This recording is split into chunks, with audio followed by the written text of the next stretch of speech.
wacky bits. Hey guys, MBG back again with a look at another fun and exciting Forge World kit. This time we're looking at the Demos pattern Scorpius resin upgrade kit along with Land Raider, or excuse me, a Rhino chassis. Wow, that would be super crazy, but probably not too far from the mark. I'm sure we'll see one in the near future because Forge World is crazy like that. Regardless, this kit is actually pretty cool. It goes on the Demos pattern Rhino, which is the older MK1 look to the old plastics that were produced in the 1990s. So it's got a cool look. I personally don't like that upgrade. I don't like how it fits, how it's supposed to fit together, how the resin is supposed to attach to the plastic. You know, the resin right side is supposed to attach to a plastic right inside and things like that. I've never seen it look that good on average. And I personally don't like the styling of the kit, but don't let my personal thoughts discourage you. There are a couple of things I do like about the kit, and I'll try to show you on this video. The Demos, the Scorpius launcher itself is super crazy in games of Horus Heresy, and actually with the new Imperial Armored 2 book, the War Machines of the Adeptus Astartes, you can actually field it in games of 40k. It is a relic, so you got to deal with that.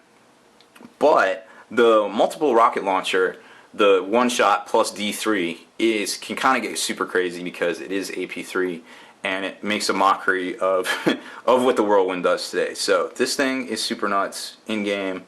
It pretty much follows the same rules as the Whirlwind, but it's pretty much on crack. So it's a very cool kit. I'm not exactly sure I like the styling of the launcher itself because it looks a lot like the Mark I stuff and the old plastic RTB sprue that they produced back in the late 1980s. Let's take a look at the components you get here first. So there's the actual kit.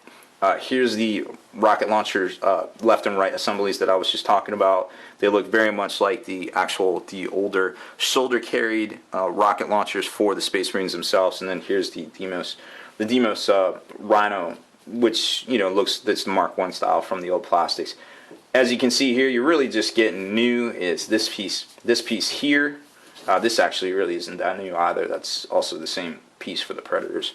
But anyways, you get what I mean.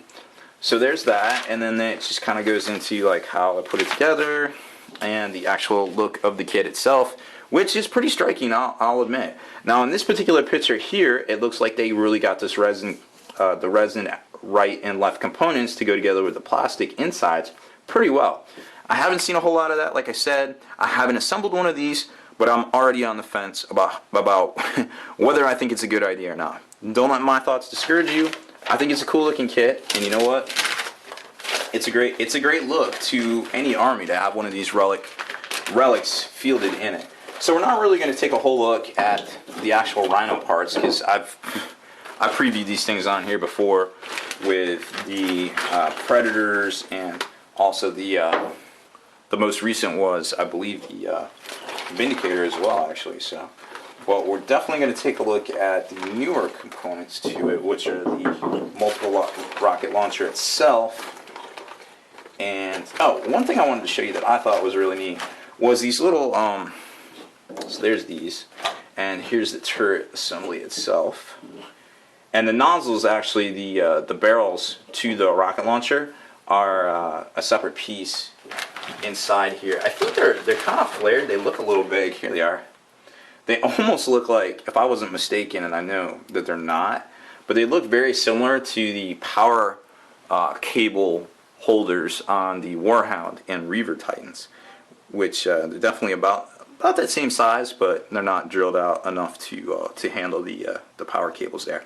So these little hatches that the storm bolter, or that the Marine the bolters come up out of, basically they're kind of a belt fed type deal, and they actually go down. And I like how they have the little door there. I don't know if you can see it, but they have the little hatch for the Marine inside to basically flip down and then load up more ammo into the gun that's mounted on top. I thought that was a neat little detail. It's kind of stuff like that you see from Forge World that you're like, oh, that's pretty cool. I would have never thought of doing that. And definitely with the stuff that they're doing on computers, it's way more easier to do cool, produce cool little details like that.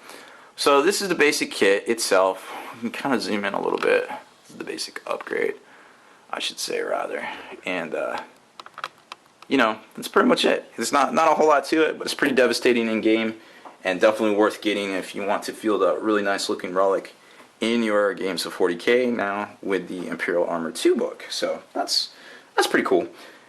So that's about it for this one. Definitely thanks for checking it out. If you're wondering why I'm unboxing some of this older stuff here, it's because we got it in as prizes for our Horus Heresy Weekender coming up in January 2014. So definitely check out the blog for that. There's, I think, 3 or 4 different locations throughout the country. There's one in the World of Battle in Memphis and one at Dice of War out in Los Angeles, and I believe there's another one in Washington State. So definitely check that out. Alright, well that's all we got for this one, guys. Be sure to stay in the trenches and subscribe to this video here. And also check out the blog, blog.spikybits.com, and listen to us online at forgethenarrative.com. Spiky Bits.